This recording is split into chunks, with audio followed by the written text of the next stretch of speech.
Growing up in both Arikara and Hidatsa, and respecting both ways. My mom was Hidatsa, my dad was Arikara, and sometimes, you would see the tribalistic things kind of go on around you, like, oh, those people from up there, or all those people from down there. You're just like, hey, wait, I'm both, But having that respect for your mom and dad, and learning that structure, because of one day, they're not going to be here. So having that understanding of the clanship, of asking questions. We still have a lot of elders that are there, like a lot of aunties, and I'm going to probably say a lot of aunties, that are still there, that are able to, show me, this clanship of how you give away, you in the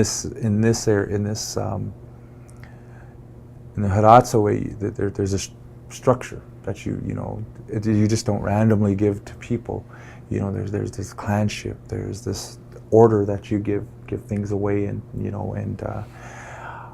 my wife has always made sure that I learned that, because of my of our little ones, and of our children, and we always made it important to just sit down and just kind of listen. You may not know what's going on, but just listen. And when you walk away, it's always it'll always be in your mind of knowing that, and understanding the Arikara way, being able to give to some societies, and there was a little structure of that, and knowing, to separate them.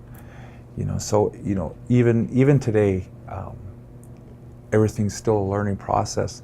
I'm not going to say I know everything, and I don't know everything, but as a teacher, it's always important to ask questions, and even if it's within your students, and sometimes letting your guard down, and showing and saying, well, really, how do you sing that song, or what did that song really mean, and this little boy would say, geez, Mr. Fox, you don't know that?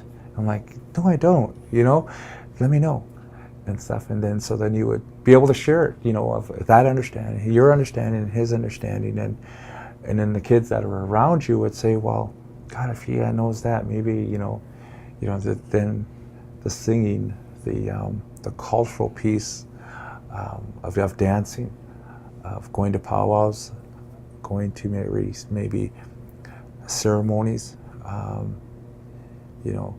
became kind of important to them, just to make sure that they were exposed to it, saying, well, Mr. Fox was talking about this, I'm going to go check it out, I'm going to go see, and then they'd come back and they'd, talk to me, and they would say, this is what happened. And so I think that was the most important piece. But once again, it was never planned. It was always just, this is what it was.